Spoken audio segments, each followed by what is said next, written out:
Universities deny allegations that they are working with communist rebels.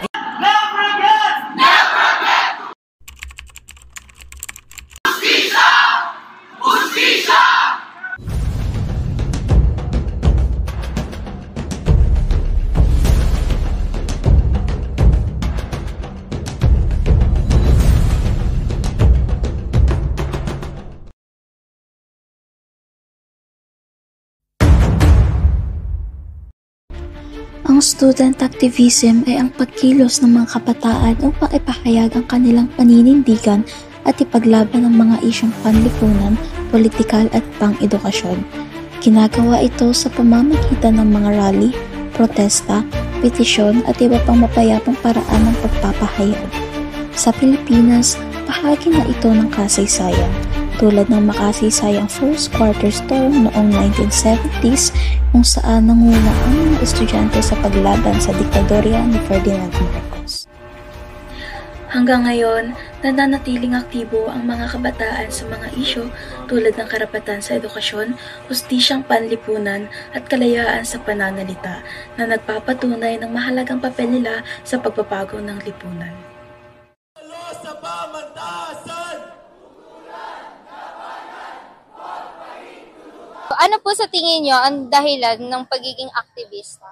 Ayun, tulad nga na sinabi ko, pag kami nakikita silang mali or hindi tama sa paligid nila or hindi akma dun sa sitwasyon, ayun yung nagiging nila, basihan nila. Kaya nagkakaroon ng aktivista or student activism. Sa tingin ko po, ang unang pumapasok sa akin, sa isip ko, kaya nagkakaroon ng mga student activism dahil meron silang problema na nais mabigyang solusyon at mga problemang nais nilang itaas sa may mga posisyon or nasa katungkulan na para marinig yung problemang nais nilang bigyang solusyon.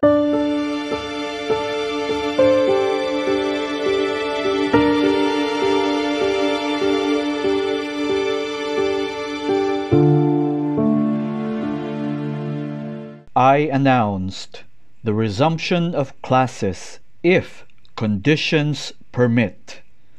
Hundreds of students responded to the announcement. Iniulat ng University of the Philippines noong dekada 70, naging aktibo ang mga estudyante sa paglaban sa diktadurya at pagsusulong ng demokrasya.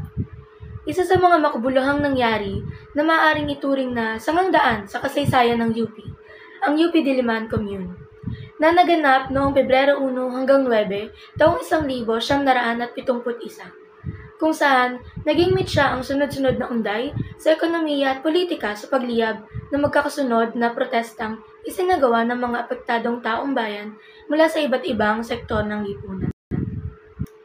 Dahil dito, naudyok nito ang mga tao, kabilang ng mga estudyante, na magprotesta laban sa dating presidente na si Ferdinand Marcos Sr.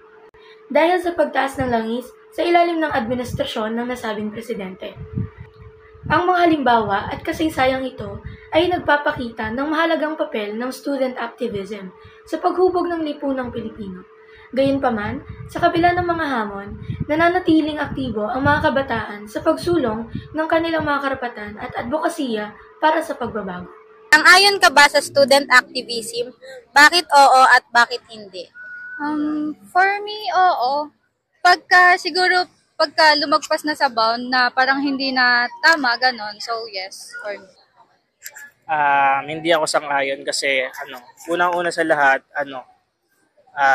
masyado siyang, kasi sa pagiging estudyante, doon mo kasi yung pagiging professionalism sa isang, kung estudyante ka, dapat di mo dinadaan yun sa pagiging student activist. Kung pwede mo siyang gawin sa more easiest way, katulad nung yung council, kasi kung pwede mo maparating sa council yung mga gusto mong iparating, kung yung mga problema mo or gusto nilang opinion, kung merong ganon yung consultation na office, mas mawawala yung mas mapapababa yung mga student activists. If yung base sa akin talaga, hindi talaga. Kasi parang sobra ding, hindi naman pwede na tayo lagi yung parang mas pinagpo-focusan ng lahat. Kasi may sarili-sarili din naman tayong mga opinion. Sa palagay mo po, tama po ba umali ang pagiging student activist? Based sa akin, siguro based sa preference din ng students yun. Pero if tama naman yung ginagawa nila, why not? Siguro para sa akin hindi. Kasi una nun nakakasagabal sila kasi hindi tama yung paggawa nila ng mga ganon sa school kasi iba yung kung may problema sila dapat sinasabi nila mismo directly sa mga headmaster or sa mga principals para hindi na maabot sa mas malala pang sitwasyon. Meron ng kabataan na hindi lamang mag-aaral, kundi kumilos para sa pagbabago.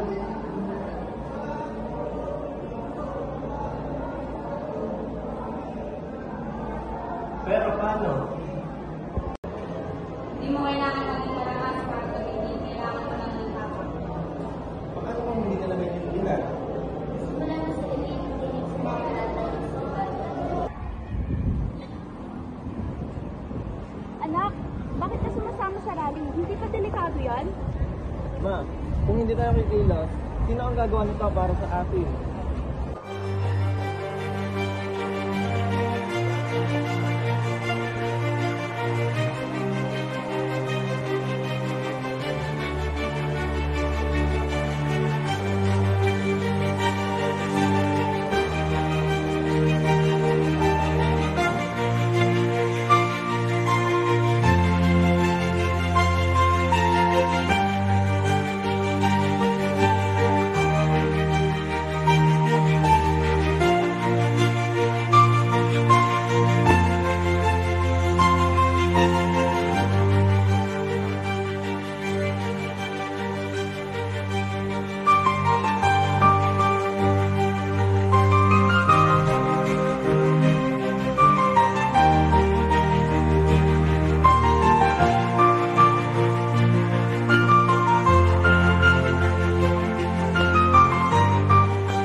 Boses ng kabataan ay halaga.